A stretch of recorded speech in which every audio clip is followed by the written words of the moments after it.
Good evening, ladies and gentlemen, and welcome back to WPC Ace coverage. The gauntlet for Team Titan continues. I'm Zyori, joined once again by Gods, and we've got 4 Titan matches coming up today. Yeah, we've had a fair share of them lately, which is good. You get to see how they play, see how they improve, see how they struggle, and share the experience with them. And they've got 2 pretty tough matches today.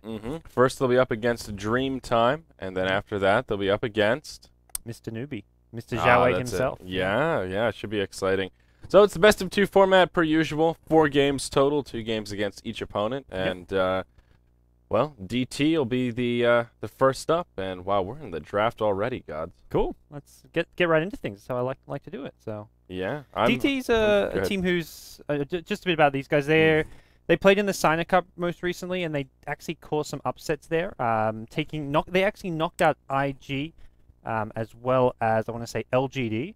So this is like a really solid Tier 2 team in China. Like you've got your clear Tier 1 teams with your IG, DK, Newbie, Vici Gaming, and maybe LGD. And then Dreamtime is like the best of the non-Tier 1 teams. Okay. So they're definitely a team to look out for, and I think this will be a really tough match for Titan. Yeah, they'll have their work cut out for them. And remember to look at the right screen here. I'm working the production tonight, so bear with me here. But, alright, first ban coming out from DT. They'll be on the Dire side to get things kicked off, and they're going to take out the Lycan. Centaur banned out by Team Titan. 2 heroes that we saw a lot of yesterday. It was either Titan or Centaur first pick. So, things going to be switched up a little bit here. Ooh. Well, Centaur, yeah, being banned out by Titan themselves, but they get an Invoker out of this. And they had 1 or 2 games of the KYXY Invoker. This is the one time where they switch up the roles a bit. KYXY normally playing carry, but when they grab the Invoker, if they play it mid, he'll take it mid. Yamate, not really known for his Invoker play. Yeah, that should be interesting. What's more common right now? Is it the Quas Wex, Quas Exort? What are the Chinese teams? Mostly Quas Exort, I would say, is probably about 75% of the Invoker, which I mean sounds like a lot, but it does show that Quas Wex is still very viable when teams are still running it a good quarter of the time. Just the Exort build with the Forged Spirits plus Necrobooks is so good for pushing. Yeah. And it feels like the Forged Spirits were nerfed quite a bit, but just brought back down to earth. I think they're in a good place right now. Before they were just ridiculous. Now they're just okay. They're about where they should be. So, all right, very interesting. And I guess that opens up some possibilities for potential global strats as well. AA will be banned out, but I guess other global heroes are still a possibility. Yeah. It's like, and this is another hero we kind of talked a bit about yesterday, which a lot of the Eastern teams like. That Dreamtime are going to snag up here. I need to get focused. No spoiling heroes. They get the Alchemist. And Alchemist we see run quite a bit by Vici Gaming. LGD like to run it, and Dreamtime themselves are going to pick it up. It's good. It's pretty versatile. Generally played in the mid lane, but can also slot into that secondary support role as well if you want to. So. Yeah, I don't know. Personally, I think Alchemist is a little bit lackluster now since his stun has been nerfed. Solo mid has been really where most teams have felt comfortable, but we saw actually Solo mid Alchemist get smashed yesterday by a puck, I believe. Is that right? An OD one. An OD, that's what it was. Yeah. I think it was 2 games with Alchemist mid. No. The second time was actually banned out when we were thinking maybe a team was going to go Alchemist. But yeah, and Alchemist got owned by an OD.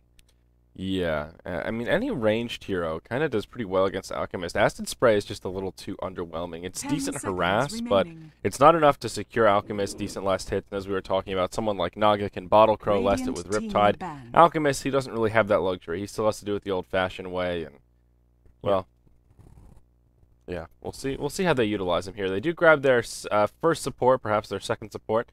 Will be that Visage, and Titan will go ahead and grab the Nature's Prophet, so well on their way to a potential global strat and plenty of pushing power. That's very true. And they'd like to pick up their offlane heroes for a higher generally early on in the draft. They ban out the Centaur tonight from Dreamtime, so they say, look, we'll get that Nature's Prophet for a higher. It's kind of his second, like they kind of prioritize first the Centaur, second the Nature's Prophet, then his third option is generally the Nyx Assassin. So Ohio generally plays these Space Craze in the offlane, but when he plays Nature's Prophet, he actually gets a bit more farm than he otherwise would. So we'll see how he does this game around on the Nature's Prophet.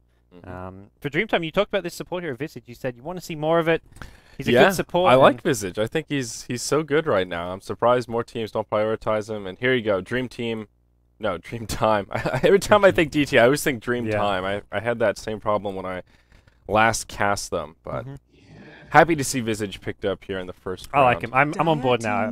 Partly because I just played my one pub game for the week, and I was Visage, and I wrecked house, so I'm completely on board with the Visage pick. I played a Visage game last night as well, but I wasn't victorious. The solo queue woes continue? Yeah, well, I've sort of come back to going 50-50, but at about 400 MMR lower than what I was, so I'm not sure what that says. Losing streak sort of ended, but the winning streak hasn't quite begun yet, so it's that middle streak, I guess.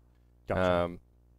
But Clinks will be banned out here, and as will the Knicks. So like you were talking about, Titan, they got their offlaner with the Furion, so they'll take the few that are remaining out of the pool with, wow, the Darkseer of the Knicks, and actually banning out the Centaur. It really limits stream time, because like taking out strong and viable offlaners when there's very few left in the pool really hurts stream time. Like, it can either force them to go offensive tri lane or force them to get a really weak offlane hero, something like a Beastmaster who you can completely zone out of the lane.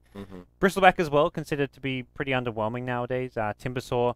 These kind of heroes just not as good in the offlane because they require too much farm. Compare that to a Nyx Assassin, a Centaur. These heroes are played more in the offlane now just because they do a lot even when they don't get farm. They just need the levels.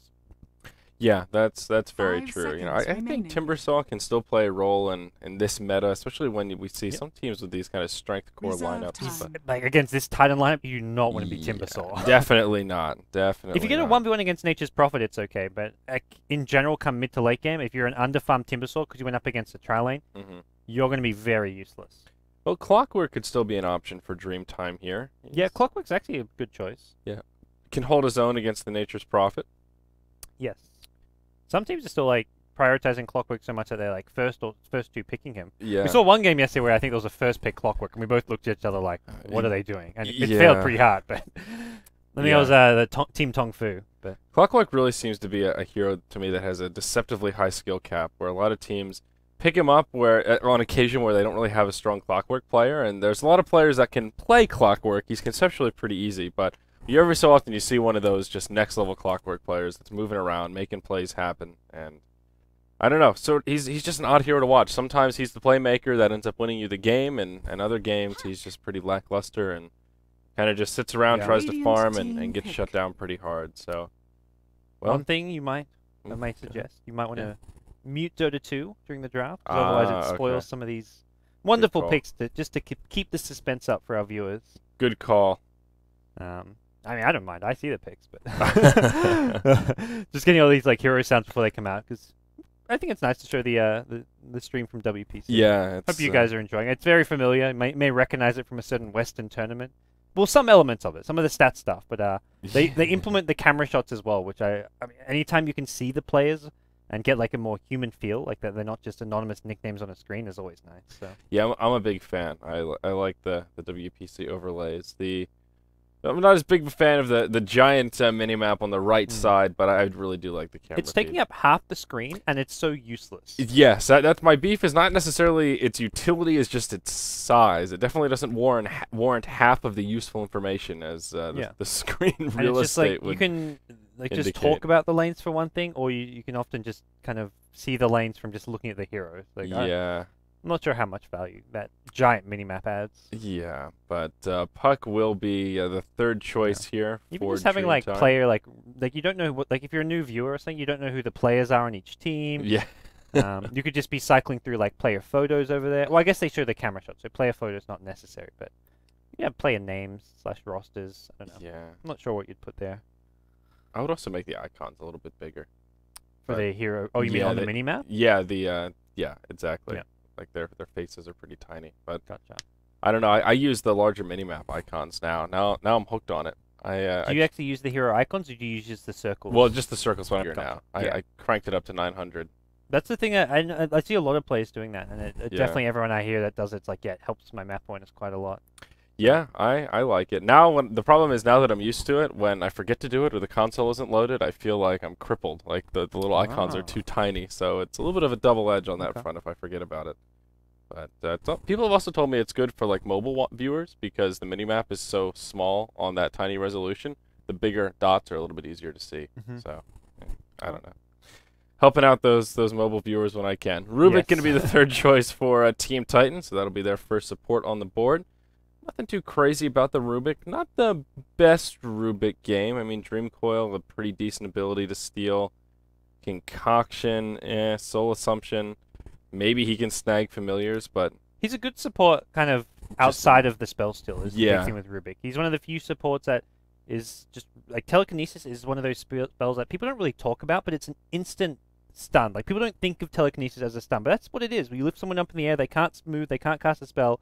It's essentially a stun, and it also moves them around to make it easier to kill them. So in fact, it's better than a stun.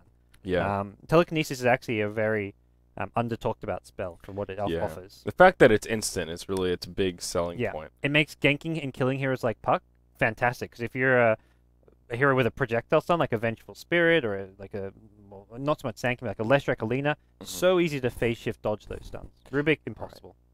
So Dreamtime, they'll grab themselves the Bristleback. That's the offlane hero that you had mentioned, and he'll work pretty well here. Another one of these games where Timbersaw would have worked well for Titan, but since they grabbed that Nature's Prophet so early on, Dreamtime can feel a little bit more safe with these big, beefy heroes. Yeah. Bristleback, you haven't seen much of him. If he gets zoned out early, he kind of struggles a lot, though. Yeah. It's the big worry for him. He was so popular for a while. He's definitely one that I think of as kind of his pick rate was maybe increased a bit just through popularity, because there was a time when he was first pick, first ban every game, and he hasn't really been changed too much since then. He wasn't really nerfed. His base damage got nerfed was the main thing I want to say. Was it? Was it something that was check some patch notes. Yeah, okay. Let me Google this. And the Sand King here for Titan, so another popular hero. I love them some Sand King. Net loves his Sand King. This is his best hero. Yeah.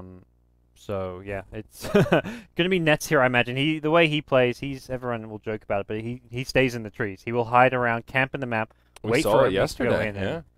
Yeah, it's true. I thought you were making jokes about it, but he really does like the trees. There were several times when he was just camped out, ready for somebody to walk by. And so Bristleback, base damage reduced by 4.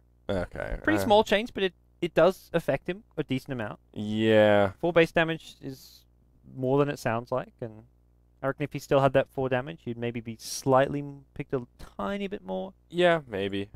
But I think he was somewhat overpicked last patch, and I think he's almost somewhat underpicked this patch. Also, I think the metagame's changed and just shifted away from that Bristleback. Yeah. Offlaners who need too much farm is just a no-no, unless you're a hero who can catch up in the jungle. You're Nature's Prophet, you're Batrider. These offlane heroes need farm, but they can get it in the jungle. One spot that Bristleback can recover a little bit is with Ancient Stacks, but still not... Yeah, he does alright there. Yeah, not the best. Not quite comparable to that Nature's Prophet or Batrider who can just easily transition into the jungle. And get the good old Morphling, and then immediate OD response. Titan love playing OD against Morphling, and it matches up really well against the Morphling. It's really hard for Morphling to fight into OD, and well, I don't know. I kind of worry for Dreamtime. OD pure damage against both Bristleback and Morphling, fantastic pick. And Titan have played well. This is the second time they picked OD in the last 2 days, so they're obviously comfortable with it. Yeah. Now. Puts Invoker into the safe lane, though, presumably, because the OD almost exclusively mid. Not to say it's a bad thing, because Invoker in the safe lane does just fine. Yeah, especially if you're going to go for that Exort build. You have the Forge Spirits, the extra units make it a little bit easier in that that kind of a solo lane role, but it will end up being sort of more of a tri-lane built around this Invoker, and that can harbor him a little bit, a hero that really needs a lot of experience and generally doesn't want to share with the supports, but as we've seen, Sand King will have very little trouble getting up some farm in the jungle, and Rubik, he'll probably just want to be rotating around, setting up kills wherever he can. Let's introduce these rosters, though, and on the Radiant side, we will have Team Titan. We'll see them in all 4 games tonight. It will be Net playing on his Sand King, KYXY on his Invoker, Extinct playing on the Rubik. In the mid role, it will be NWP on the Outworld Devourer, and in the off lane, it will be Ohio on the Nature's Prophet. Well, for the Dire team, it's the Chinese squad looking to defend their home soil, because right now Titan are 7-1 in WPC, and that's a pretty beastly record now. Top of the points charts, it's going to be Team Dreamtime. We've got Super playing the support Visage. We've got Dreamy U playing the Alchemist. It's going to be also supporting. We've got XDD on the farming Morphling. Mid lane's going to be Air on the Puck, and then finally in the off lane, in July, going to be playing a Bristleback here. Spots up net at the bottom river, as looks like they'll just trade blows a little bit here. Gods, do we have Dota 2 lounge bets for this? I want to know some percentages. Ooh, I think Titan were decent favorites, but let me have a quick look. Always curious to see how the bets are. Not always the best indicator of... 71%, in fact. Oh, that's... I think it's more 60-40. I think that's not giving Dreamtime credit. That might be a value bet for Dreamtime there. Absolutely. Something worth considering. Now, there will be some counter warding here coming out for Titan already. And they will be victorious. I'm not sure. I guess Extinct saw him put that down. They did burn 2 sentries. One of them was just to block the Ancients here. So going to make Bristleback's time in the offlane a little bit more difficult. This is another reason why Bristleback got picked less. It's just teams started countering the Ancients. So no Ancients for him. Net with boots can just zone him out of this lane. And KYXY goes Quaz level 1. I think we'll still see Quaz Exalt. Quaz level 1 just gets him Cold Snap sooner. You can win this lane and get kills using Cold Snap, while you can't really do so using level 1 Sunstrike. The Cold Snap just that little bit better. Yeah, I'm a little bit worried for In July here. He's not going to get much out of this lane between the supports inbound and just Invoker himself. I mean, he has no problem dealing with a Bristleback without the Ancients to fall back on. What's this Bristleback going to do? What's going to be his source of revenue here to have a presence in the mid game? Yeah. Meanwhile, top lane, Ahire's doing really well against this challenge. He's hit level 2 already. He's stopped the double pull from happening, pulling off the big camp with a Treant. And he's harassing these 2 heroes so heavily. Both these supports, one has 0 armor, the other has 1 armor. They just get crushed by Treant damage as well as Ahire's right click. And Ahire with boots can actually do a lot of right click damage. Yeah, now one good thing for DT though is they put Morphling in this safe lane, which leaves them with a Puck in the mid. And well, not too great against OD. Really, any int hero OD should have a pretty big edge on, but at least their Morphling will have secured farm. And well, he can give them some sort of carry power here. It will, however, be a hard support Alchemist here. I guess more of a position 5 Alch, which is...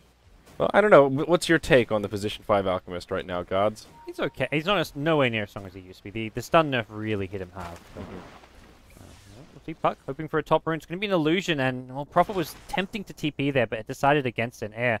Snags this 2-minute rune. That's a nice little pickup that he really needs against this OD. Yep, illusion thrown into the bottle, and his last hit score really isn't so bad. OD 13-5 against 8-1 Puck. That's admirable. Air is hanging in there, but it will get more difficult for him as OD starts to rack up some levels, has that second point in Astral Imprisonment, and at level 5 in particular is when Puck struggles a bit with that smaller mana pool.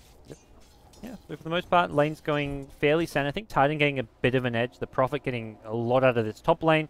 Bottom lane, KYXY free farming away. They've done a good job zoning out the Bristleback. He has hit level 2 though, which is still pretty decent for him. And I guess the one thing where I feel like Titan should be doing a bit better is this mid lane.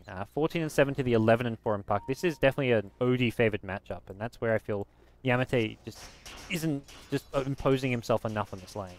Yeah, I definitely agree. Glancing at the early gold graph here, it's about a 3,000 gold edge for Titan across the lane, so they are still getting a small advantage, but you're absolutely right. Puck should be struggling much more than he is, and I don't know. We saw Yamate's OD yesterday, did we not?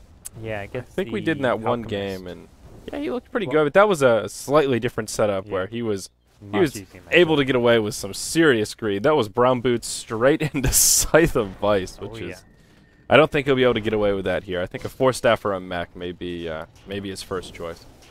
The way he plays a kind of more passive mid lane than other people. He doesn't try to push opponents out of the lane. And I mean, there was one kind of snide remark, which I don't fully agree with. Like, I think it was on the Team Liquid forums about Yamate. It was in the game where he was a Storm Spirit against Ember Spirit, and he was like even or even behind on CS. And people were like, how's that happening? It's like, well, Yamate hasn't really won the mid lane in a long time. He doesn't really dominate the mid lane as much as someone like a Mushi or a Demi. Yeah, we'll see some initiation onto July here. The Sunstrike comes in, and this Bristleback is in big trouble, or is he? Does get the healing salve off. Now OD rotates in. That'll knock off the salve. Astral Imprisonment used, and they'll converge on him. I think In July should fall right here. There's the Burrow Strike. That'll secure the first blood, and Extinct will pick up the bonus gold on the Rubik. Meanwhile, in the top lane, Ohio actually gets initiated upon, but they won't be able to secure the kill. And first blood will come out the way of Titan. Yeah. Fast boots on that, well, straight boots from Ohio paying off there in the offlane. And he's already up to 700 gold, so if he wants the phase boots upgrade, which you generally go for before your Midas, he's going to do really well up here, although I don't think he can defend this tower. He's got more Treants coming in that are about to expire, and this is going to be a dead tier 1, but nothing really Ohio can do about this. And in return, they will pressure the offlane tower for DT a little bit down bottom. KYXY, no Forge Spirits out at the moment, but that's all right. A pretty predictable tower falling, and it actually doesn't get finished off by the Morphling, which perhaps intentional, perhaps not, but... No, that wouldn't be. Yeah. Generally, you want your carry getting that bonus gold. XDD waveforming forward, but takes some tower shots. He even missed the waveform on higher there. That was a little bit awkward. Whoopsie. Rotation towards mid now from Dreamy Yo on the Alchemist. He's going to look for a bit of a flank here, but again, OD, this is kind of similar to a puck with phase shift. You can astral yourself to dodge those Alchemist stuns. He's actually going to swing back top. They're looking for that kill in Ohio, and once Morphling has mana for a waveform, which he does with his bottle, this is a potential kill. Yeah, Ohio perhaps in some trouble here. They did get the acid spray down. There's the waveform forward, and Ohio will take a spill. Visage, being played by Super, going to be the one to grab that kill. That was a really smart rotation from Dreamy. That's the kind of wraparound you don't expect this early on. Normally, they push the tier 1, they get to the tier 2, you think, okay, it's at my tier 2, I'm safe, but coming from behind like that, the Alchemist really smart.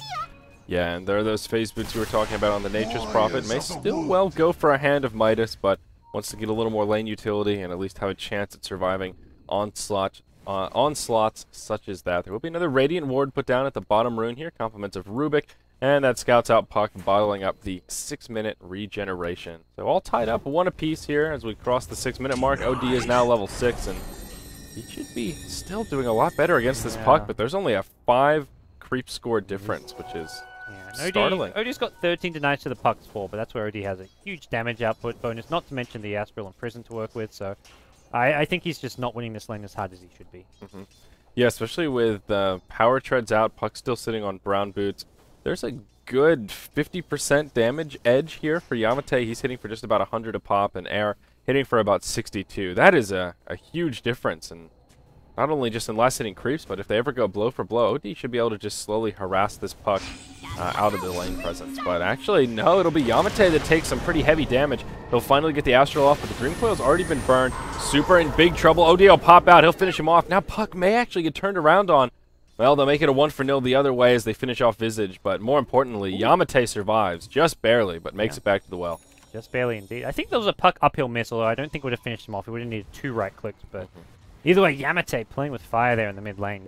As, well, nicely done. Titan get the rotation there. Rubik was there waiting. That was smart awareness from Extinct, knowing that Puck's level 6 and that there's a likely rotation from one of the DT supports to try to get that kill. So he's there at the right place at the right time. And the first Midas will come out onto the field. KYXY on the Invoker will go ahead and pick it up after Brown Boots. A smart choice. Invoker, a hero that benefits from experience more than most. And he's been farming quite a bit this game. He's had a lot of room just to sit back and rack up those last hits. So I think a Midas is well warranted. How's the Morphling doing? He's doing just fine. Power treads and Aquila. But no Hand of Midas on the field as of yet. Yeah, I'm not sure if he'll go Midas as like a safe lane farm. I don't know. I haven't seen too many of the Chinese players go for the Midas on the Morphling. Not to say it's not very good. I think it's great. Smoke down bottom. KYXY perhaps in some trouble. There's no Dream Coil up on the Puck. Comes up in about 5 seconds. He'll throw a Sunstrike before he goes down off the mark. Will eventually get picked off, but in comes Net. That'll be the end of the Bristleback, making it a 1-for-1. Maybe they can grab another kill as the Unstable Concoction comes out onto the Sand King. Buys him a little bit of time. Air with a Dream Coil available. Throws it out onto Rubik. And Extinct in big trouble. A few more right clicks will take him down. Wand charges by him a second, but it won't be enough, and that makes it a 2-for-1, going the way of DT. Nice rotation there. XDD now going to find himself a bottom lane. Didn't actually help out in the end, but got a bit of experience and gold as well, just from being in assist range. So he'll come down this bottom lane net, not wait until his tower go. He's actually suddenly on 1,500 gold now. He must have been spending some time jungling and stuff, because this is going to be a pretty fast Blink Dagger out from the Sand King. Yeah, and switching it up a little bit from before. Level 5, 3 points in the Burrow Strike. Yesterday we actually saw 3 points in the Sandstorm at 5. So this is what I would consider a little bit more of a typical build.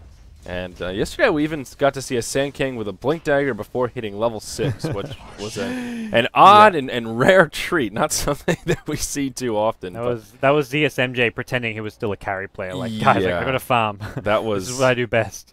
That was a little bit different, but we will see this OD actually going for more of a traditional build. Looks like Mech will be inbound first, and he's got the first 2 core pieces, and about halfway to that recipe. Wow, he's really fast, Mech.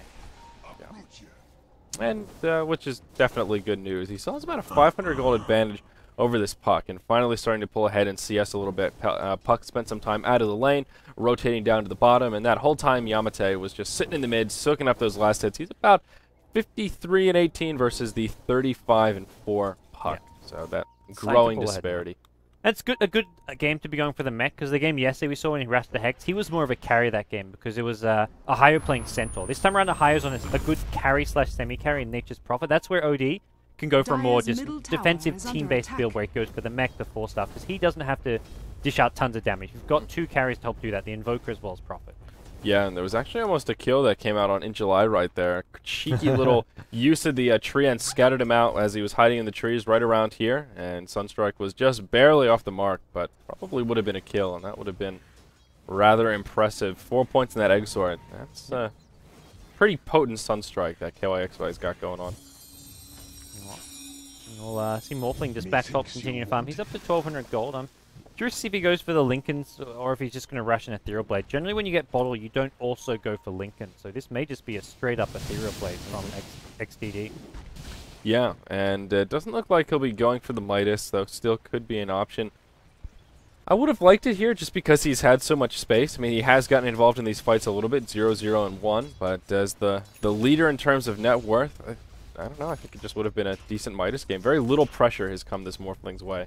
Yeah, he's had a fantastic time. Meanwhile, bottom lane, Sand thinking about going in here. He's been spotted by the looks of things. He'll make his way out. He's up to 2.2k gold. That's his Blink Dagger.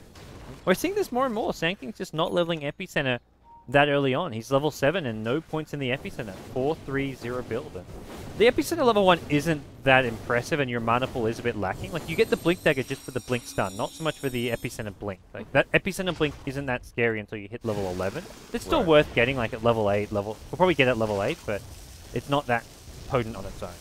Right, and OD is rotated down bottom now. He's got his mech complete, so he needs to be in these team fights.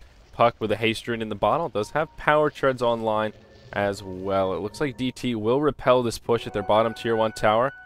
Sort of creating some space for that Morphling. He did try and chip away at this tier 2, but Ohio was on point. He came in, and he did repel. Looks like his Midas will be delivered on this Courier. Yep, and pretty well timed. A 12-minute Midas after phase boots for the off-lane Prophet. Pretty admirable. Yep, this is almost like your standard expected time. Like, you come into a game asking what time should your off-lane Prophet get his phase Midas, you almost always would 12 minutes I think is the average. About the standard, yeah. So now DT looking like they'll set up a bit of a counter push here in the bottom lane. There are still 4 heroes as the creeps do get pulled Nets in the trees, as usual. Yeah, just camping it out here. This guy's Blink Dagger, so he finds a spot always. He doesn't even have the Epicenter. He's just here ready to go for a Blink Stun. Yeah, there will be a push in the mid lane, and there you go. Net finally blinks forward. Gonna path block In July a little bit here. Oh no! Oh, Yamate. Oh no! Just a little bit of a misclick there. There's a Blink Stun in 1 second. They're gonna go for this. And there's the Sunstrike on the mark as well, and they won't even need it. Easy kill. They wanted some style points there. Yeah, that was... Yamate, please. At least there was a recovery kill. If he had gotten away, it would have been a little bit worse. So in the end, just waste a little bit of their time. And, well, we got a laugh out of it, so could have been worse, gods. Oh, boy. Oh, man. So DT, they do defend the tower in the mid lane, keep it just barely out of deny range. And they started to do a little bit of counter pushing, but don't really commit to it. Now OD just starts racking up the last hits in the bottom, and they'll pull another rotation. Be careful at bottom. Astral on the Bristle. He can die to that exact same Blink, Burrow Strike plus Sunstrike combo if he's not careful. Yeah. If he pushes up at all, I think they go for it again. OD just hurts in general against that Bristle right now. He's just about level 11, and Bristleback is only level 6. He's about on par with the supports. Actually, just right smack dab in the middle of the supports, and meanwhile, Nature's Prophet. He's level 8. Sneaky from DT. Into the Roshan pit they go. And they've dewarded. They've got the sentry down, so they know Titan has no vision nearby. And pushing in and trying to... even if they know DT are going Roshan, it's really hard to contest when DT have river vision. They can see Titan coming and prepare for it. So just an easy free Roshan going DT's way. Yeah, such a smart play right here. Anytime you have Bristleback, especially on the dire side, Roche is just so easy. They didn't even need the acid spray right there. That sticky, viscous goo. It just makes Roche so easy to take down. Yep. And they had the medallion as well. And Morphling actually right-clicks really hard with everything. He was fully morphed to agility, more or less. And with the minus armor from Goo plus the medallion, that's an easy Roshan to kill. But Titan, looks like they will get a trade at bottom lane. They'll get a tier 1 tower. Net, of course, hiding, waiting for that Blink Burrow Strike, and not going to find anything here as DT give up a free tower. Don't you understand? Stay in the trees, Sand King. He understands better than anyone, I'll tell you that. He knows exactly what we're talking about. This is where I wish there was like I mean, look at him. He just literally blinked into the trees, puts a ward down, and he's happy to be stuck there. This is his home. Oh, this is one of those things, if you had like the stats, I think like Sky stats had like some like, you can see where people had been like on the map at certain times. If you had that for like player base, like how often they're in lane, how often they're in trees, Net would hands down win the trees stat. By probably like doubling everyone else's time spent in trees. Yeah, I have never encountered another player that is so comfortable here. He'll actually go ahead and burn the epicenter. He'll blink forward, and in July he'll get picked off, and the time well spent in the trees, it secures a kill. I love this guy. This is this is what it's all about, God. And it's funny because everyone knows he does it. The Chinese commentators, Roland was saying that's all they ever talk about on the Chinese stream. Winter, when I was casting with him the other day, who used to be Net's teammate, he's now an Orange, so he plays against Titan all the time because they're the two big Malaysian squads. He's like, yeah, Net just always hides in the trees, but like Winter kind of knows the spots that he likes to go, so he's a bit better at finding him there. But everyone knows Net loves to do it, but it's so effective. It always finds kills. You never know whether he's top, bottom lane. Where exactly is Net? Yeah, well, that's the good thing about the trees. You say it, and as it sort of means something, but there's a lot of trees in Dota. There's a lot of places that Net could be hiding. So there's a lot of trees in Dota. Yeah. That's Zyuri 2014. It's true. That's words of wisdom. I like that. Oh, boy. Good so this Morphling still farming away. #1 in the net worth, but, well, Titan is coming for him, and they've set up a pretty decent lead for themselves. About 3,000 gold, 2,000 experience here at the 60-minute mark. They will lose that top tier 2 tower. Morphling gets the last hit this time. Not much Ohio can do about it. Yeah. So that'll further his tier 2 tower, his lead. Yeah. That's a pretty big pickup this early on, and that's just some Morphling solo pushing. We'll get a Lincoln Sphere probably about 17 minutes in. Morphling's pretty big here, and I feel like this game's pretty even. Neither team's really pulled fire ahead. Titan with a like 2 to 3k gold lead, but that's I think a little bit misleading. I think DT are actually in an alright position here. They've got most of their core items. Lincoln's on Morphling, Blink Dagger on Puck. Bristleback working towards what I imagine is going to be a mech for the team, and I think DT are actually in an okay position for their lineup. But Titan, they're getting feisty here. It will be a 3-man smoke behind the backside. There's the stun forward from Net. They'll connect onto the Visage. He'll be the first to fall. Morphling trying to get back to strength. He'll survive the initial onslaught. Bristleback won't be so lucky. Right now, NWP just doing a lot of damage. There's the telekinesis, and they're just going to lay into this Morphling. See you later. That's the end of his Aegis. And this is just a bloody disaster for DT. That'll be the end of the Alchemist. Triple kill for the Outworld Devourer. Maybe they can pick off the Morphling here as well. He'll get thrown into an Astral. They've already burned his Aegis, and yeah, they've got plenty of crowd controls. That will be a 6-0 exchange. Ultra kill for Yamate. Gods. So, game was even, then wipe happened. What was that about DT in a good position there, buddy? That was just a terrible fight for them. That was, like, they should not have been fighting. They were in a good position, but not a position where they want to take team fights. The mech on Bristleback wasn't up. Morphling his Lincolns was not actually, it hadn't arrived on the courier yet. They lost the courier as well. That was the dire courier with his Lincoln Sphere. It was a team wipe, plus Aegis, plus courier dying, plus towers dying. Everything that could go wrong just went wrong. DT should not have taken that fight. They didn't have the Lincolns, they didn't have the mech. They were farming fine. They just need to farm for another 2-3 minutes, and then they'd be ready to fight. Yeah. That was just an awful decision, man. I mean, look at this gold graph. 2,500 all the way up to 7,500 over the matter of just about 2 minutes. And, yeah, now Titan have secured themselves a wonderful lead in this game. OD has dethroned the Morphling as the #1 farmer. And, oh, by the way, he's just gone ahead and grabbed a Mystic Staff because why the hell not? We're 18 minutes in, and, well, he's well on his way to a sheep. Yeah. No problem. Yamate, he's back. OD's back. I feel like this hero just disappeared a little bit from the metagame, but he's still very strong in certain situations. Definitely kind of fits into that last pick type role where you catch your opponents by surprise with an OD pick when they weren't expecting it. Not to mention you can counter your opponent's mid hero or just like a hero like a Bristleback. And that's where I feel OD currently is looking really good as just a pick in general. Yeah, and that's one of the good things about grabbing something like a first pick Invoker is he's actually a little bit of a flex pick. We'll see the Nature's Prophet take down the top tier 1 tower, but Invoker, I mean, he did just fine in that safe lane role this game. With Exort, he farmed just fine with support in the jungle. They killed the Bristleback, and a great flex pick and opened up for an easy solo mid OD. Titan are cruising now. They're going to have double Necro 3s in a second. Both Nature's Prophet has his if he wants to buy it. Invoker's just 400. Oh, no, he's got it. He's just came out in the courier. So they've got double Necro 3 now. Stun at the top lane. They want to kill off this Alchemist. It looks like it should be pretty straightforward. Puck goes in with a Blink Silence here. Extinct as well as Net now in trouble here. They may have overextended Titan. Morphlin going to get extinct. They may just cut their losses here with the 2 supports going down. But Yamate says no. He says, I'll take the freebie. He'll finish off the Alchemist, and definitely an overcommitment from Titan. The 2 supports getting a little bit overzealous there. These Necro 3s hurt right now, and this Morphling has to be very careful. He certainly does, taking a lot of damage from NWP. He'll go ahead and throw the ultimate. I'm not sure if that actually connected with the Morphling. Certainly didn't look like it. I think Waveform dodged it. Yeah. So, still, not a bad little skirmish for Titan.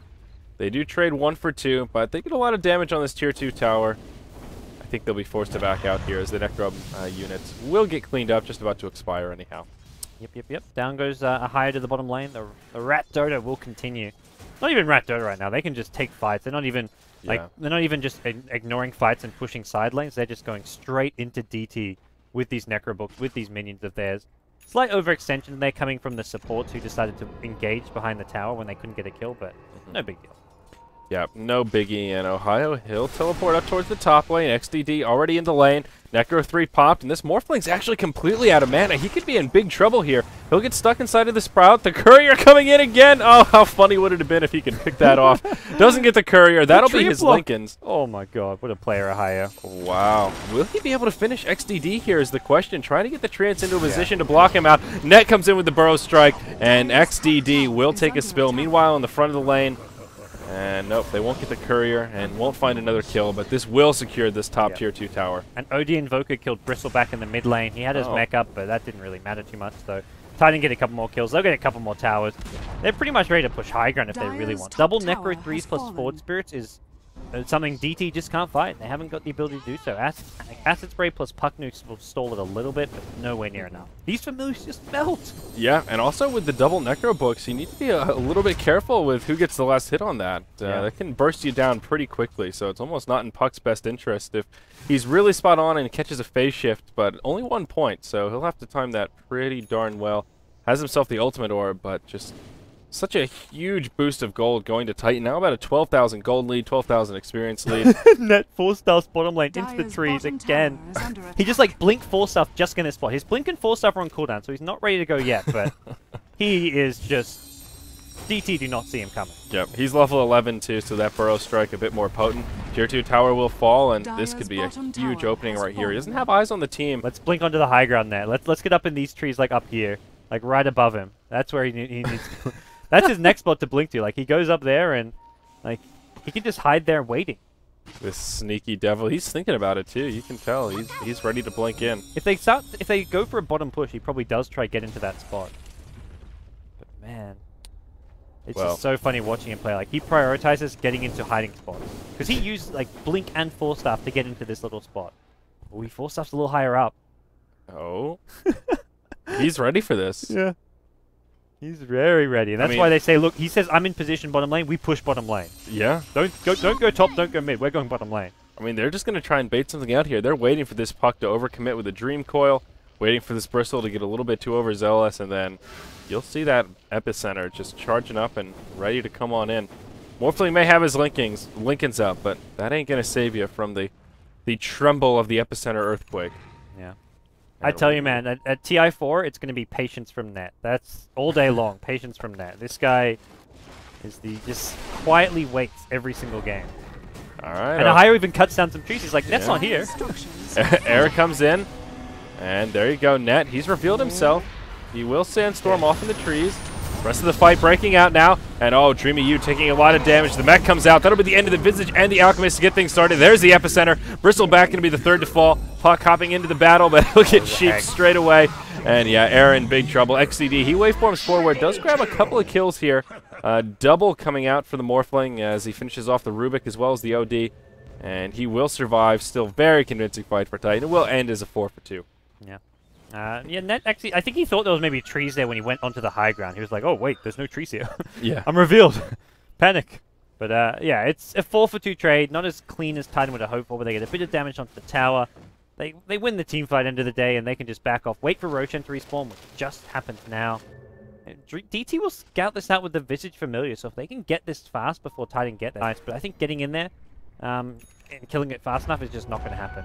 Net's invis with a gem. He's going to scout out any moves towards the Roshan pit. Yeah, and this is such a good call right here with the invisibility rune. That'll make things a little bit easier, and I just don't think DT are in a position to try and commit to Roche. They can take it down fast, but not that fast.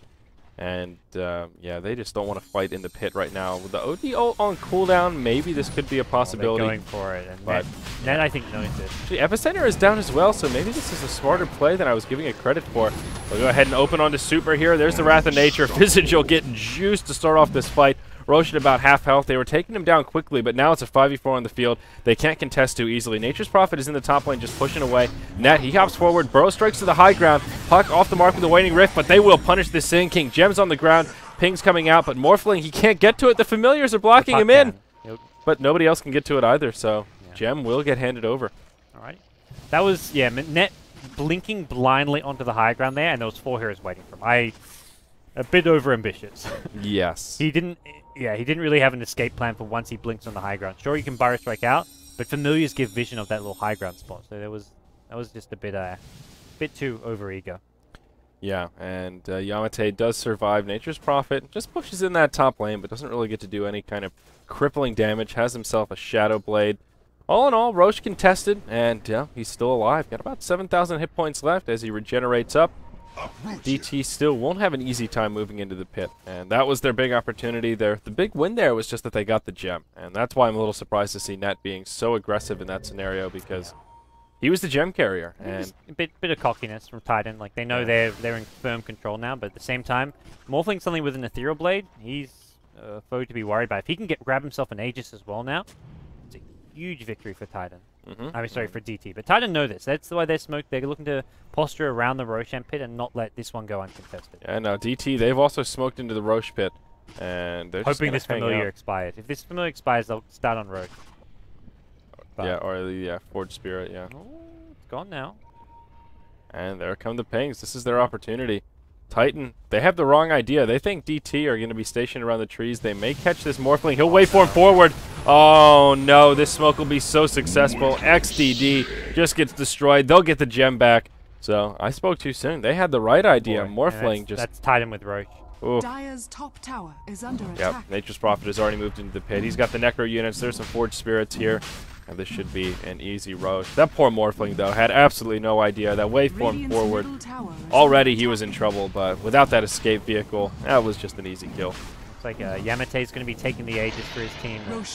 With this, they'll wait probably for the Necrobooks to cool down. Both are about a minute away, so they're not ready to push this second, but once they have those Necrobooks, pushing the high ground should be very, very possible, and with double hexes now as well. This Morphling just gets so hard countered by Titan. They just have so many tools to break that Linken's. Now with the Sheeps, they've got 3 Force Staves out. They've got the Necro units who can use the Mana Burn with a little bit of Micro, and then plenty of other hero spells as well, like some Fade Bolt action.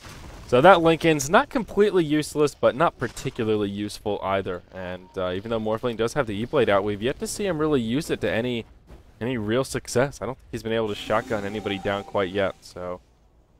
yeah, a little bit unfortunate for DT. Have they made any other progression in terms of items? Not really. Puck's still about where he was 10 minutes ago. Ultimate Orb not much closer to the Hex. Bristleback, well, he's got himself the mech. Ogre Club working towards a BKB, but not much else besides that. Visage with only a medallion. And Alchemist, he's got just a casual Ogre Club right now. So all in all, DT looking in pretty bad shape. They're very strapped for items right now. They've just got no comeback mechanic right now, I don't think. Morphling alone is just not going to cut it. Unless he had a really big fat farm supporting cast, which he doesn't have. Your Bristleback, you need the BKB now, and they need much more than that. They almost scat out the Morphling there in the trees, but XDD replicates himself out. Yep. And now, thought they may engage on the In July here. OD could have forced that forward, thrown him in the Astral, but didn't want to compromise his positioning. Didn't have eyes on several members of DT, so didn't want to get too excited. They will go up top, though. Initiation onto XDD. He'll throw a shotgun out on Net, but actually off the mark with the adaptive strike there. Yeah, that was creep. He tanked it. He's still alive, man.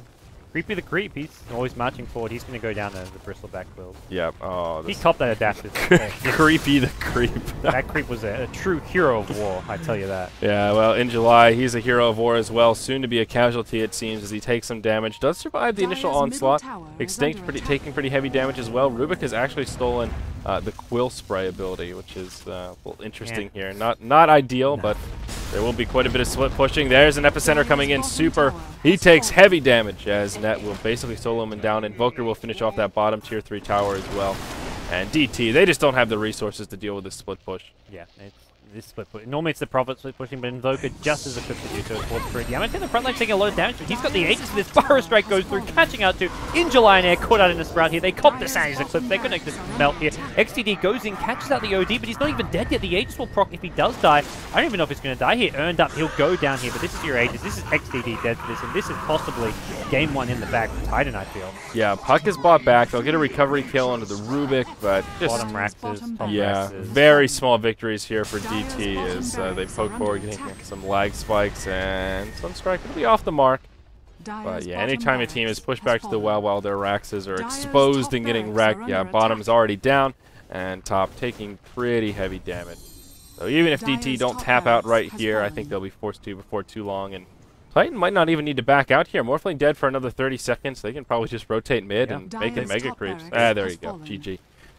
Yeah, it was about that time here. Titan get themselves a game 1 victory, and they continue what they did yesterday as well as the day before. Pretty convincing victories, yeah, especially yesterday and this game here. I feel they just had a great strategy, good drafting, and were really well prepared. Like they're just playing really strong Dota, which is a good thing to see because they were not doing this back when they were in Southeast Asia, back in Malaysia. Yeah, and their core strategy with drafting, aside from last picking OD, which was a little curveball after a first pick Invoker, they second picked the Nature's Prophet and they banned out a lot of offlaners. They took out Darkseer and the Centaur as well as a few others. Yeah, and Nyx Assassin. Yeah, the Nyx Assassin in particular, and that left DT with pretty much Bristleback or Clockwork. And I don't think you can pin this loss on the Bristleback, but he was not a big contributor, ending 1-8-5. He was underfarmed, and he just struggled throughout the entire game. There were so many good heroes for dealing with him. Invoker, Sunstrike, and as well as the OD. All that pure damage just cripples him. Not to mention, his laning stage just sucks because there's so much, like, Rubik Telekinesis plus tanking Burrow Strike, and that's tough to go up against.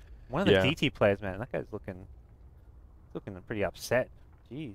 Yeah, he looks a little... He's rubbing his eyes. I don't know what the deal is there, but he was not pleased with game 1. What time is it right now in China? Like, is this prime time for them? Is it morning? About 6:30 p.m. 6:30 p.m. Okay. The game was started at 5:30 p.m. Yeah, so it's now 6:30.